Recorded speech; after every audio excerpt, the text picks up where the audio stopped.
ఈ సమయంలో మరి ఇందాక చెప్తూ ఉన్నట్లుగా మన హృదయంలో ఉన్న సాటిస్ఫాక్షన్ దేవుని పట్ల, దేవుడు చేసిన కార్యములు బట్టి మనకున్న కృతజ్ఞత మనలో ఉన్న స్తుతిని బయటకు తీసుకొని వస్తుంది అన్నట్లుగా ఈరోజు స్టేజ్ మీద కనపడే దాన్ని బట్టో, లేకపోతే లైవ్లో వీక్షించే దాన్ని బట్టో, వచ్చే వ్యూస్ని బట్టో చాలామంది అంటూ ఉంటారు, మీకేం తెలుసండి కష్టం, మీకేం తెలుసు, జస్ట్ పైకెక్కి మైక్ పట్టుకొని మాట్లాడతారు, మీకేం కష్టం తెలుసు అని అడుగుతూ ఉంటారు.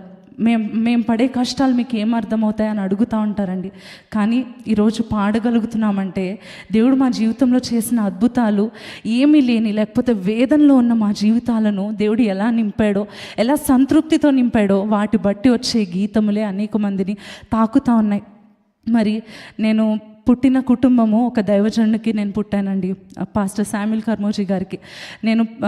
నా తల్లి నా తండ్రి ఇద్దరు కూడా వారు తృణీకరించబడి, వారు నా సేవలో నుండి త్రోసివేయబడిన సమయంలో they came out with zero. They started from scratch అంటారు కదండి. చాలా కష్టం కదా. ఇప్పుడు ఒక రెసిపీని అన్ని ఇంగ్రీడియంట్స్ రెడీగా ఉన్నాయి, లేకపోతే ఒక మంచిగా బ్యాటర్ రెడీగా ఉన్నప్పుడు దాన్ని బేక్ చేయడం is very easy. But if you are making it from scratch, అప్పుడు కదా తెలుస్తుంది ప్రతి మెజర్మెంట్ ఏది కరెక్ట్గా, ఏది ఎంత తీసుకోవాలో తెలుసుకుంటూ చేసుకుంటూ వచ్చినప్పుడు కదా తెలుస్తుంది కష్టం ఏంటో. అది చాలా సింపుల్ ఎగ్జాంపుల్ అయి ఉండొచ్చు compare to what my parents went through. మరి సో మచ్ రిజెక్షన్, చాలా పెయిన్, చాలా వేదనలోంచి, చాలా అవమానము, మనుషులు ఎదురుగుండానే మాట్లాడుతూ ఉన్నప్పుడు ఎదురుగా మొహం మీద తృణీకరిస్తూ మీ జీవితం ఎంత, మీరెంత అడుక్కొని తింటున్నారు అని చెప్పి మాట్లాడుతూ అనేకమైన మాటలు చెప్పలేనంత దారుణమైనవండి. వాటన్నిటిలో జీరోలో స్టార్ట్ చేసినప్పుడు మా మదర్ నాతో ఎప్పుడు చెప్తా ఉంటారు, when your a baby, just days baby ఉన్నప్పుడు మాకు ఎంత కష్టం ఉండిందంటే, ఎంత ఆకలి ఉన్నది అంటే, ఆ మాటలని వింటూ ఉన్నప్పుడు నువ్వు నా ఒడిలో ఉండేదాన్ని, నేను కార్చిన కన్నీరు నీ చిన్న బట్టలు చిన్న వేస్తారు కదా జుబ్బా, అదంతా తడిచిపోయేది.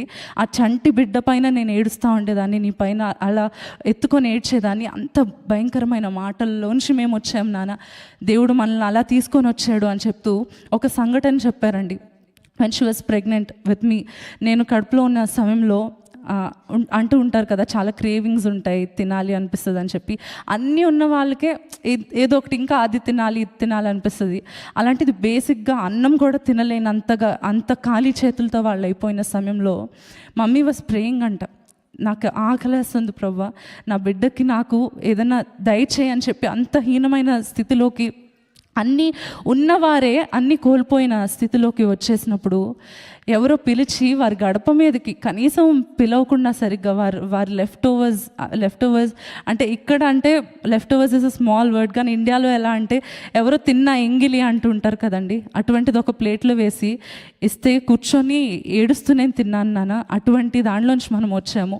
అందుకే మర్చిపోకూడదు దేవుని మేలు అన్నప్పుడు ఈ యొక్క వాక్యం నాకు గుర్తొస్తూ ఉంటుందండి. 103వ కీర్తనలో కీర్తనకారుడు అంటున్న మాట, నా ప్రాణమా యెహోవాను సన్నుతించుము, ఆయన చేసిన ఉపకారములలో దేనిని మరువకము.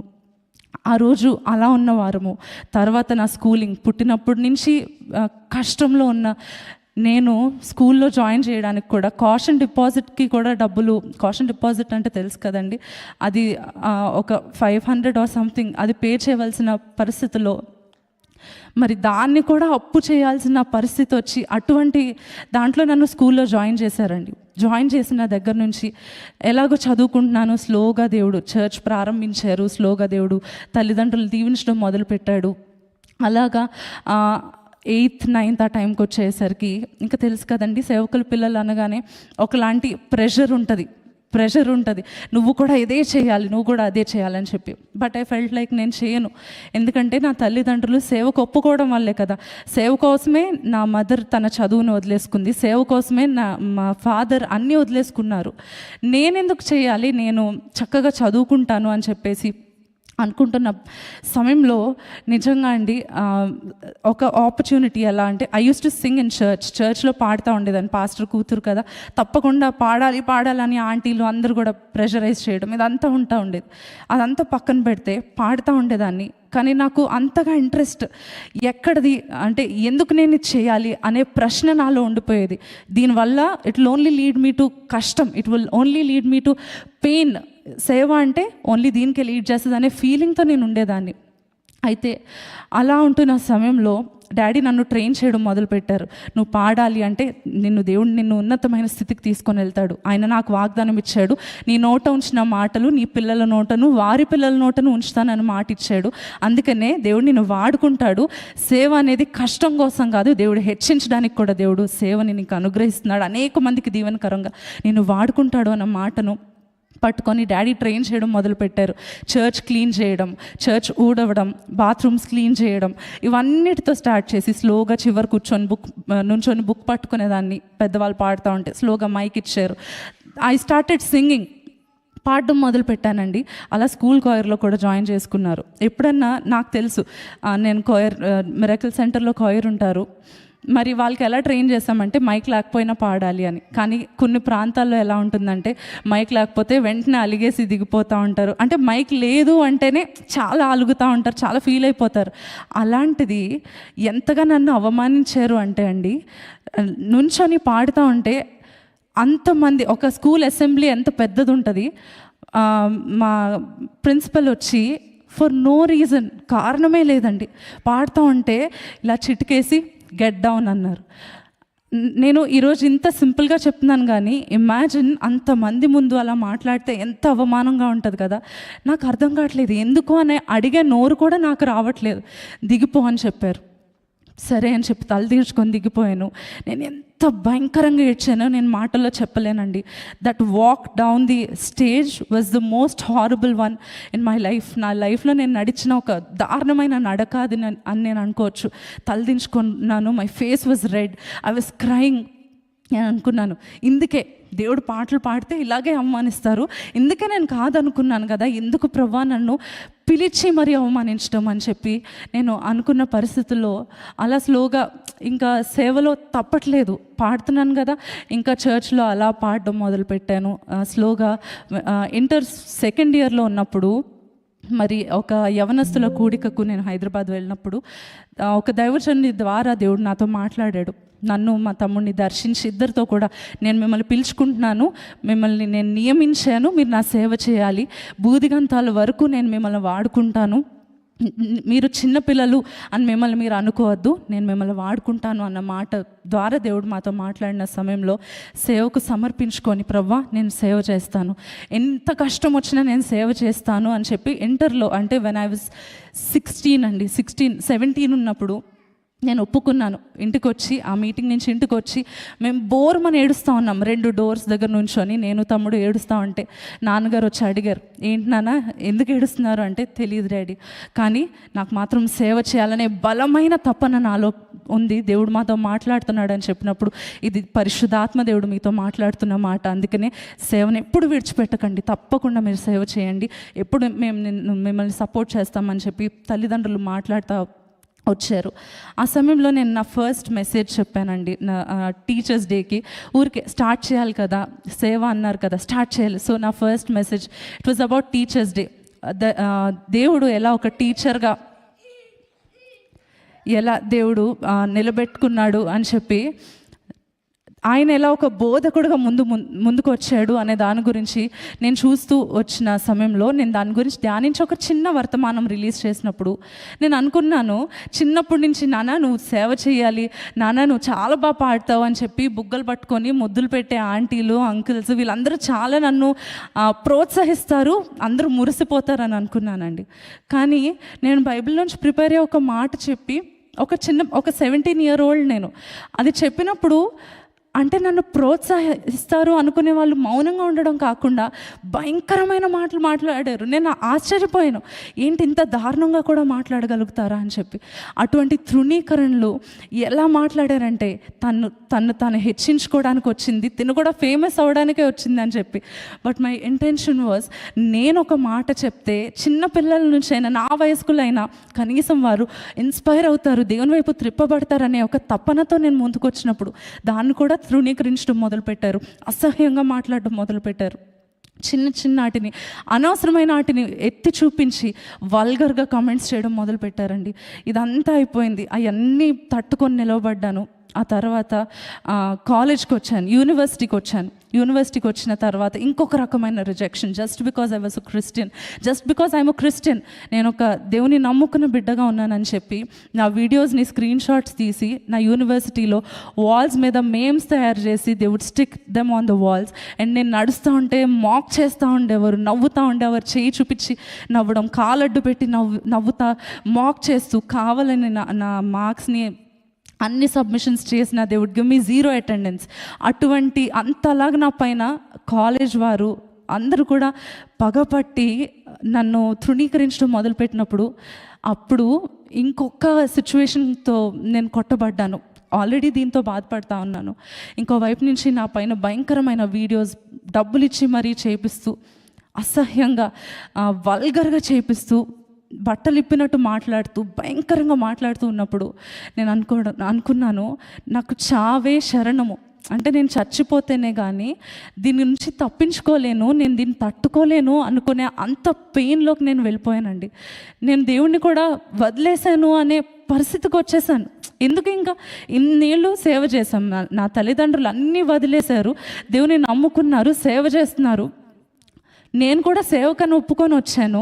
నా వయసులో అందరూ ఎంజాయ్ చేస్తారు, అందరూ హ్యాపీగా ఉంటారు, నేను ఎందుకు అన్నీ సమర్పించుకొని నాకేం వచ్చింది, ఇది ఇంత కష్టం నాకెందుకు అని అనుకున్న సమయంలో మరి ఎంత పెయిన్లో ఉన్నాను నేను చెప్పలేనండి. ఆల్రెడీ కాలేజ్లో ఉన్న రిజెక్షన్, యూట్యూబ్లో భయంకరంగా ట్రోల్స్ చేస్తూ ఉన్నారు, అసహ్యంగా మాట్లాడుతున్నారు, దైవజనులను పిలువబడి అని పేరు పెట్టుకొని మరి అసహ్యంగా మాట్లాడేవారు ఉన్నారు. ఇంకోవైపు ఏమైందంటే ఒక ఎర్లీ మార్నింగ్, ఒక సండే మార్నింగ్, రీసెంట్గా సండే మార్నింగ్ 5 o'clockకి అరౌండ్ 3 o'clock మరి ఇదే ఫస్ట్ టైం అండి, ఐ థింక్ నేను ఫస్ట్ టైం దీని గురించి చెప్పడము బయట, మరి లైవ్లో కానీ చర్చ్లో కానీ. ఎందుకంటే నా సాక్ష్యంలో this is a very important part అని నేను అనుకుంటున్నాను. ఇంతకుముందు నన్ను తృణీకరించిన వారు, చిన్నప్పుడు ఆకలితో ఉన్నానన్నాను కదండి, ఆకలితో ఉన్నామన్నాం కదా, కనీసం ఎవరో ఇచ్చిన ఫుడ్ తినాల్సి వచ్చింది అనుకున్నాం కదా. ఈరోజు దేవుడు మమ్మల్ని అనేక లక్షల మందికి సమకూర్చే వారిగా దేవుడు మమ్మల్ని దీవించాడు. అది ఒక అద్భుతం అని చెప్తే, అది దేవుని యొక్క మేలు అని చెప్తూ ఉంటే, ఏ స్కూల్లో అయితే నేను తృణీకరింపబడ్డాను, చిటికేసి దిగు అన్నారు కదా, రీసెంట్గా ఎవరైతే చిటుక వేసి దిగిపో అని చెప్పారో ఆమె వెతుక్కుంటూ మా ఆఫీస్కి కాల్స్ చేస్తూ, శ్రేష్ఠ ఏ సర్వీస్లో ప్రీచ్ చేస్తుందండి, I want to come and here her preach అని చెప్పి ఆమె వెతుక్కుంటూ వచ్చేటట్టుగా అవమానాన్ని ఆశీర్వాదంగా దేవుడు మలిచాడు. దేవునికి మహిమ కలుగును గాక. ఇలా ప్రతి అవమానాన్ని ఆశీర్వాదంగా, గాయాన్ని సంతోషంగా దేవుడు మార్చడం మొదలుపెట్టాడు. ఇలా సేవలో కొనసాగుతూ ఉన్నాను. అయినా సరే కాలేజ్లో ఉన్న రిజెక్షన్ పోని పట్టించుకోవద్దులే, అక్కడితో వదిలేద్దాంలే అనుకుంటే యూట్యూబ్లో ఉన్నది. తర్వాత one Sunday morning, a few months ago I should say, ఒక సంవత్సరం క్రితం అండి, ఎర్లీ మార్నింగ్ 3 o'clockకి ఎవ్రీ సాటర్డే నాకు ఒక అలవాటు ఉండేది. ఏంటంటే మోకరించి 3 o'clock వరకు I use to pray and prepare, కన్నీరు కారుస్తూ దేవుని సన్నిధిలో, ప్రభా రేపు వాక్యం చెప్పబోతా ఉన్నాను, నా నోట్లో నీ మాటలుంచి నా ద్వారా మాట్లాడు, నేను కనిపించకూడదయ్యా, నువ్వు కనిపించాలని 3 గంటల వరకు ప్రార్థిస్తూ 3 o'clockకి ఏదో నోటిఫికేషన్ వచ్చింది నా అకౌంట్కి అని చెప్పి నేను ఇన్స్టాగ్రామ్ ఓపెన్ చేసి చూసినప్పుడు ఎంత అంటే నేను చెప్పలేనండి ఆ ఫీలింగ్ని, మాటల్లో చెప్పలేను అనమాట. చూడండి, మనం ఇక్కడే ఉన్నట్టు ఉంటుంది, మన బాడీ ఇక్కడే ఉంటుంది, మైండ్ ఎటో ఇలా వెనక్కి జూమ్ అవుట్ అయినట్టు ఉంటుంది కదా, ఆ ఫీలింగ్ని ఏమని చెప్తారో నాకు తెలియదు. అలా అయిపోయి నా చేతులు కాళ్ళు పని చేయట్లేదు అనమాట, ఏడ్చేస్తున్నాను, కేకలేస్తున్నాను. ఏమైందంటే ఎర్లీ మార్నింగ్ 3 o'clockకి from some random account, from a fake account, నా పిక్చర్స్ని తప్పుడుగా ఎడిట్ చేసి, చాలా అసహ్యంగా ఎడిట్ చేసి, మార్ఫ్ చేసి నాకు పంపించి నన్ను థ్రెటన్ చేయడం మొదలుపెట్టారు. నువ్వు గనక ఇది చేయకపోతే, లేకపోతే ఇలా చేయకపోతే, సేవ విషయంలో కానీ పర్సనల్ విషయంలో కానీ ఇలా చేయడం మానేయకపోతే కనుక నేను ఈ పిక్చర్స్ అన్నిటినీ రొటేట్ చేస్తాను, సోషల్ మీడియాలో రిలీజ్ చేస్తానని చెప్పి ఒకడు అసహ్యంగా నాకు పెట్టిన సమయంలో నేను ఇంకా అయిపోయిందండి. ఇంకా చూడండి, బ్రేక్ అయిపోయే పాయింట్ ఉంటుంది కదా, అది కూడా దాటిపోయింది అనమాట. అటువంటి పరిస్థితుల్లో నేను ఇంకా అనుకున్నాను, దేవుడు అనేవాడు కనుక ఉంటే నాకు ఇది అవ్వదు, దేవుడు అనేవాడు ఉంటే ఇలాంటిది అలౌ చేయడు కదా అని చెప్పి నన్ను నేను అనుకుంటా ఉన్నాను. ఆ సమయంలో నా ఫ్రెండ్స్తో నేను నా రూమ్లో ఉన్నాను. ప్రేయర్ చేసుకొని లేచి చూశాను, ఇదంతా ఎపిసోడ్ జరుగుతుంది. పేరెంట్స్కి కూడా చెప్పొద్దు, ఎక్కడికైనా వెళ్ళిపోతాను నేను, చదువు కూడా మానేస్తాను, సేవ మానేస్తాను, నేను ఎక్కడికైనా వెళ్ళిపోతాను, ఎవరికి నేను చెప్పను, ఎవరికి నేను కనపడను, నా మొహం కూడా నేను ఎవరికి చూపించుకోలేను. దీని తర్వాత దీన్ని ఎవరైనా చూస్తే ఎంత అసహ్యంగా నా గురించి మాట్లాడతారు, ఎంత తప్పుడుగా అపార్థం చేసుకునేవారు ఎంతమంది ఉన్నారు, మంచి చేస్తేనే చెడ్డగా మాట్లాడుతున్నారు. ఇటువంటి వస్తే నా బ్రతుకు ఏమైపోతుంది, రోడ్డును పడిపోతాను నేను అని చెప్పి సేవ మానేస్తాను, నా అకౌంట్స్ అన్నీ క్లోజ్ చేసేస్తాను, నేను పెట్టిన వీడియోస్, నేను చేసిన సేవ అంతా ఇంకా కనపడకూడదు నేను ఎవరికి అనుకున్న భయంకరమైన పరిస్థితుల్లో మరి తల్లిదండ్రులు నా ఫ్రెండ్స్ కాల్ చేసి, ఆంటీ షైనీ పిచ్చి పిచ్చిగా మాట్లాడుతుంది, ఏదేదో అయిపోతుంది షైనీ, కొంచెం ఒకసారి రండి అని చెప్పి 3 o'clock వస్తే మమ్మీ వాళ్ళు గుండెలు పట్టుకొని వచ్చారు. నాన్న ఏమైంది అని చెప్పి వస్తూ ఉన్న సమయంలో నేను అన్నాను, ఏం లేదు, ఎవరో తప్పుగా కమెంట్ పెట్టారు అంతే అని చెప్తుంటే, లేదు ఫోన్ ఇవ్వు చూస్తామని చెప్పేసి మా ఫ్రెండ్స్ చూపించినప్పుడు ఆ పిక్చర్స్ మరి వాళ్ళు వానిష్ మోడ్లో పెట్టి దాన్ని చాలా తెలివిగా చేశారనమాట. మరి వీఆర్ ఆల్ హార్ట్ బ్రోకెన్ అండి. మిడ్ నైట్ 4 అయిపోయింది, ఎర్లీ మార్నింగ్ 4 అయింది. సండేకి సర్వీస్కి 6 o'clockకి మేము వెళ్ళాల్సిన సమయంలో ఇంకా డాడీ వాళ్ళు నేను ఒక డెసిషన్ తీసుకున్నాం అనమాట. ఏంటి అంటే, నేను మమ్మీ ఒక డెసిషన్ ఏమని అనుకున్నామంటే, ఇంకా చదువు సేవ అంతా వదిలేసి అకౌంట్స్ అన్నీ కూడా క్లోజ్ చేసేసి డిసపియర్ అయిపోయినట్టుగా ఏదైనా కంట్రీకి పంపించేస్తే చదువుకొని ఎప్పుడైనా పెళ్లి చేశాక తీసుకొని వస్తే ఇటువంటివి ఉండవు, లేకపోతే ఇటువంటివి మాట్లాడడం అట్లీస్ట్ ఆపుతారు, ఇలా చేయడం ఆపుతారు అని చెప్పి అనుకుంటున్నప్పుడు నాలో ఒక వార్ అనమాట అండి. ఒక పక్కన సేవ చేయను అని నా వాయిస్ మాట్లాడుతూ ఉంది, ఒక పక్కనేమో నేను నిన్ను పిలుచుకున్నాను నేను ఉంటాను అనే ఒక వాయిస్ వినిపిస్తామైనది. నేను వెళ్తున్న తృణీకరణ ఎంత దారుణమైనది. ప్రశాంతంగా చదువుకొనివ్వట్లేదు, సేవ చేయనివ్వట్లేదు, పాటలు పాడనివ్వట్లేదు, వాక్యం చెప్పనివ్వట్లేదు, కూర్చుంటే తిడుతున్నారు, నుంచుంటే తిడుతున్నారు, ముసుగులా జారిపోయినా వెంటనే రెడీగా ఉంటారు. కొంతమంది ఇండియాలో చాలా భయంకరమైన వాళ్ళు ఉన్నారండి, ఇలా ముసుగు జారితే చాలు వెంటనే కమెంట్స్లో రెడీగా ఉంటారు అనమాట. మీ సిస్టర్ ముసుగు వేసుకోండి, వాక్యం వినాలా, వాక్యం చెప్పాలా, దీని గురించి నేను ఆలోచించాలా. ఇవన్నీ చిన్నవి, కానీ ఆ సిచ్యువేషన్ మార్నింగ్ 4 o'clockకి మార్నింగ్ 5 అయిందండి. ఇంకా టికెట్స్ బుక్ చేసుకోవడానికి వెబ్సైట్ కూడా ఓపెన్ చేసాము. టికెట్స్ కూడా బుక్ చేసుకొని పిన్ని దగ్గరికి, డాలస్లో పిన్ని ఉన్నారు, సో తన దగ్గరికి నేను ఇంకా వెళ్ళిపోయి ఇక్కడ సేవ ఇంకా కనిపించను, శ్రేష్ఠ ఏది అంటే మాయం అన్నట్టు ఉండాలి సోషల్ మీడియాలో అన్నట్టు నేను అనేసుకున్నానండి. కానీ ఒక పక్కన నాకు వేదన, ఏంటి మిరకిల్ సెంటర్ని నేను విడిచిపెట్టి, నా మిరకిల్ ఫ్యామిలీని విడిచిపెట్టి వాక్యం చెప్పడం మానేసి ప్రతి ఆదివారం ఉదయం అయితే చాలు పరిగెత్తుకొని దేవుని సంఘానికి వెళ్ళి నేను దేవుని పని చేస్తాను, అటువంటి నేనేనా ఇలా ఆలోచిస్తున్నాను అని ఒకవైపు, ఇది ఒకవైపు. అయితే కాసేపు అయింది, ఎవరికి చెప్పొద్దని చెప్పారండి ఇంట్లో. కానీ నా బెస్ట్ ఫ్రెండ్స్ ఒక 3 ఉన్నారు, వాళ్ళ 3కి నేను షేర్ చేసుకున్నప్పుడు they bawled their eyes out అని నేను చెప్పొచ్చు. ఎంత ఏడ్చారంటే, అంటే నువ్వు ఎప్పుడు వస్తావు అంటే మేబీ ఒక 10 yearsలో అంతే. నేను ఇంకా ఫిక్స్ అయిపోయాను, ఎందుకంటే ఒక ఆడపిల్లని అలా బయట పెడితే భారతదేశంలో ఎంత భయంకరంగా చూస్తారు, ఎంత తృణీకరిస్తారు. అటువంటి పరిస్థితిలో మార్నింగ్ 5కి డిసైడ్ అయ్యి ఫ్రెండ్స్కి చెప్పాను నేను వెళ్తున్నాను. ఆ 3కే తెలుసండి. అయితే బ్యాగ్స్ అన్నీ కూడా తీసి, ఇంకా నేను సామాన్లన్నీ తీసి బ్యాగ్స్లో అంటే ఇంకా పేర్చలేదు, బట్ ఏమేమి పట్టుకెళ్తాను అన్నీ బయటికి లాగేసి పెట్టేసి పాస్పోర్ట్స్ అన్నీ రెడీ చేసుకుంటా ఉన్నాను. కొన్ని రోజులు వెళ్ళి వస్తూ ఉన్నాము, సీక్రెట్గా అయినా సరే నేను ఉంటాను ఎక్కడన్నా అని చెప్పి. అయితే అలానే చర్చ్కి ఒకే ఒక సర్వీస్కి ఈరోజు వెళ్దాము, ఎందుకంటే సెక్యూరిటీ ఇష్యూ కూడా ఉంది. కొంతమంది థ్రెటన్ చేసి చంపుతామని కూడా థ్రెటన్ చేస్తూ ఇటువంటి మాటలు వస్తున్నప్పుడు జాగ్రత్తగా ఉండాలి కదా అని చెప్పి ఒక్క సర్వీస్కి చర్చ్కి వెళ్ళి ఇంటికి వచ్చేసాం. నెక్స్ట్ డే ఇంకా US ప్రయాణం, టికెట్స్ కూడా చేసుకోవడానికి ఎంతైనా సరే ఇంకా ఎలాగోలా కష్టపడి వెళ్దామని చెప్పి అనుకుంటున్న సమయంలో నైట్ అయిందండి. ఇంటికి వచ్చాను, that whole day was crying, నా ఫేస్ అంతా స్వెల్ అయిపోయింది. యూట్యూబ్లో అందరూ చాట్లో కూడా పెట్టేవారు, ఏమైంది, వాట్ హ్యాపెండ్ అంటే, ఏడుపు ఆగట్లేదు. దేవుని సేవ నేను వదిలేసి వెళ్ళిపోతున్నా, పిరికిదాన్ని చేసింది లోకం, పిరికిదానిగా నన్ను మార్చేసింది, దేవుణ్ణే వదిలేస్తున్నానా, దేవుడే లేడని నేను ఆలోచిస్తున్నాను అని ఒక పక్కన గాయము, బాధ, దేవుని నుండి ఎడబాటు లాగా అనిపించేసిందండి. అయితే ఆ రాత్రి డాడీ వచ్చి, నాన్న నీతో ఒక మాట చెప్పాలి అన్నారు. ఏంటి అంటే, మామూలుగా మిరకిల్ సెంటర్లో లైన్లో అందరూ వస్తూ ఉంటే డాడీ వారి తలపైన చేపెట్టి ప్రార్థన చేస్తూ ఉంటారు. అలా ఎప్పుడు వచ్చే మన మిరకిల్ ఫ్యామిలీ కాకుండా ఒక కొత్త ఆయన ఎవరో వచ్చారు నాన్న, ఎవరో ఒక కొత్త అతను వచ్చాడు. అతను ఎవరో మనకు తెలియదు, ఎప్పుడు మనం చూడలేదు. అయితే ఇలా వచ్చి కానుకిస్తారు కదా, అలా ఇచ్చినట్లుగా ఒక పేపర్ ఫోల్డ్ చేసి నా చేతిలో పెట్టేసి ఆయన వెళ్ళిపోయాడు. ప్రేయర్ రిక్వెస్ట్ కూడా ఏం చెప్పలేదు, వెళ్ళిపోయాడు. అంటే ఏంటి ఆ పేపర్ అని అందరూ కలిసి నలుగురం కలిసి ఓపెన్ చేసామండి. నెక్స్ట్ డే ట్రిప్ ఉంది, ఇంకా సేవ వదిలేసి వెళ్ళిపోవాల్సిన రోజు వచ్చేసింది. ఆ ముందు రాత్రి ఆ పేపర్ ఓపెన్ చేసి చూసినప్పుడు అందులో రాయబడింది ఏంటంటే, ప్రియమైన శ్రేష్ఠ తల్లికి ఈరోజు ఉదయము 5 గంటలకు ప్రభు నాతో మాట్లాడిన మాట, నువ్వు సేవ మానకూడదు, నేను నీ కోసం నిలబడతానని ప్రభు నీతో మాట్లాడుతూ ఉన్నాడు. నువ్వు పాటలు పాడడం మానకూడదు, నువ్వు సేవని విడిచిపెట్టి ఎక్కడికి వెళ్ళకూడదని దేవుడు నీతో మాట్లాడుతున్నాడు అని. ఎవరో స్ట్రేంజర్, ఆయనకు తెలీదు. మేము 5 o'clockకే డిసైడ్ అయ్యాము.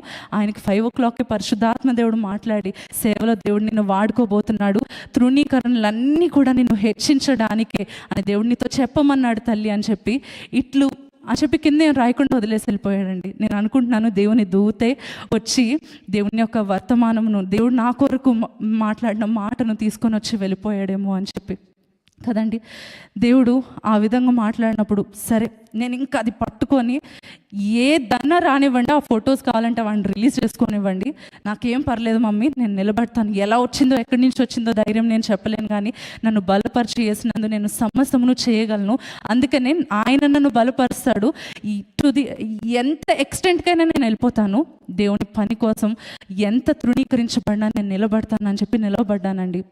మరి ఇదైన కొన్ని నెలలకే మా రిలేటివ్స్, మా మామయ్య వాళ్ళు కాకినాడలో ఉన్నారు.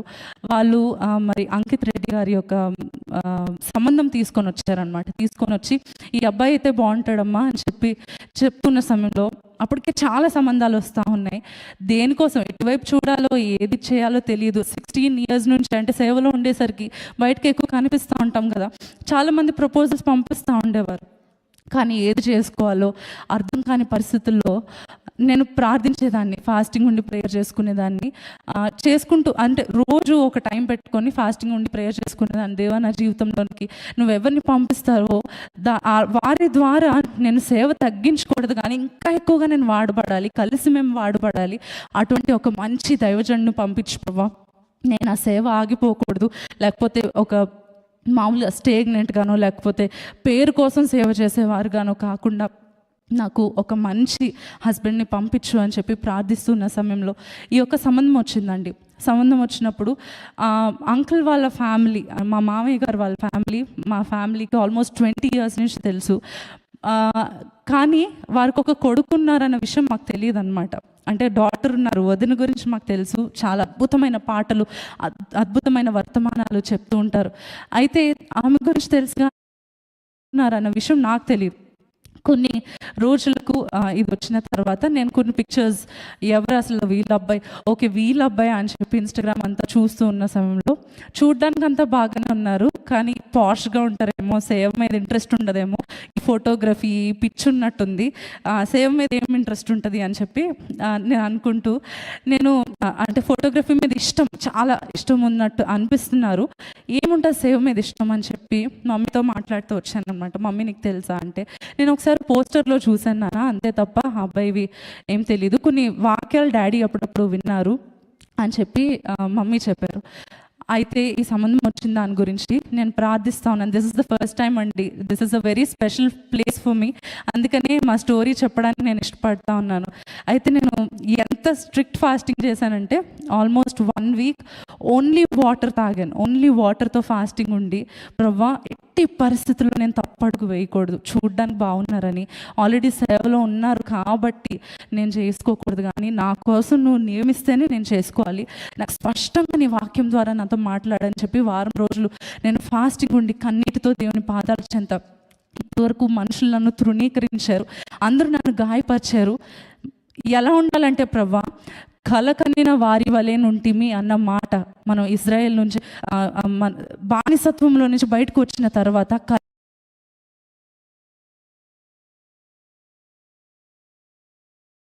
ఉండాలంటే ఆ బాధ అంతా నాకు ఒక కలగా మిగిలిపోవాలి తప్ప అది నన్ను ఇంకా గాయంలో ఉంచేయకూడదు. అంత మంచి వారిని నా కోసం పంపించు ప్రభు, అంత మంచి సేవకుని పంపించయ్యా అని చెప్పి వీరి కోసం ప్రేయర్ చేయట్లేదు. అయితే లాస్ట్ డే మరలా మాకు తెలిసిన వారి ద్వారా వచ్చిన మాటతో మరలా వీళ్ళదే సంబంధం తీసుకొని వచ్చారు వేరే వాళ్ళు. అయితే జస్ట్ సజెషన్ లాగా వాళ్ళు అడిగారని కాదండి, వారు ఏమని చెప్పారంటే పలానా అబ్బాయి ఉన్నాడు మీకు బాగుంటుందేమో అని చెప్పి చెప్తా వచ్చారు. వచ్చినప్పుడు మరి చాలా ఎక్కువగా ప్రార్థించి ఇంక లాస్ట్ డే నేను వాక్యం తీసి చాలా నీరసం వచ్చేస్తుంది, తల తిరిగిపోతా ఉందన్నమాట. అయినా సరే ప్రభా వాక్యం ఇచ్చే ఏదో ఒకటి దీని గురించి ఫినిష్ చేసేద్దాం, ఏదో ఒకటి అంటే ఏదో ఒకటి మంచిది అయితే కనుక ముందుకు వెళ్ళిపోవచ్చు, లేదంటే ఇక్కడితోనే ఆపేయాలి, ఏది సాగదీయకూడదు కదా అని చెప్పేసి నేను వాక్యం తీసుకుంటున్నప్పుడు జస్ట్ బైబిల్ ఓపెన్ చేశానండి, మోకరించాను, బెడ్ పైన బైబిల్ ఉంది. ఇలా ఓపెన్ చేసి ఐస్ బ్లర్ అయిపోతున్నాయి అనమాట, కళ్ళు తిరిగిపోయి. అయినా సరే I was trying to read. ఎలా అంటే ఒక ఫోకస్ ఇలా రిలీజ్ అయినట్టు ఈ వాక్యం పైన నా కళ్ళు పడ్డాయి. ఏమనంటే go with them for I have sent them to you, they have come from మీ అనే వాక్యం నాకు వచ్చిందండి. వచ్చినప్పుడు నేను అనుకున్నాను, సరే ప్రభా నువ్వు మాట్లాడితే కనుక శ్రేష్టమైన దాన్నే నువ్వు ఇస్తావు. నా తల్లిదండ్రులకు మాకు అందరికీ పీస్ ఉంది కాబట్టి నీకు ఇష్టమైతే దీని గురించి ముందుకు వెళ్తామని చెప్పి డాడీ దగ్గరికి వెళ్ళి వాక్యం చెప్పినప్పుడు డాడీ మామూలుగా అయితే నా విషయంలో చాలా ఎక్కువ ఆలోచిస్తారు కదండి. కూతురు విషయంలో అంటే కూతురు పెళ్ళి అంటే చాలా ఎక్కువగా ఆలోచిస్తారు కదా.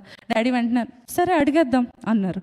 అంటే ఇంత ఈజీగా ఎలా అన్నారు డాడీ అని చెప్పేసి అనుకుంటూ ఇంక వెంటనే మామయ్య గారి నెంబర్ తీసుకొని మామయ్య గారి నెంబర్ తీసి డాడీ అడిగి ఏం చేశారు అంటే ఈ యొక్క ప్రపోజల్ కోసం పెళ్లి చూపులు ఇదంతా జరిగి చాలా ఒఫీషియల్గా అరేంజ్డ్ మ్యారేజ్ జరిగిందండి.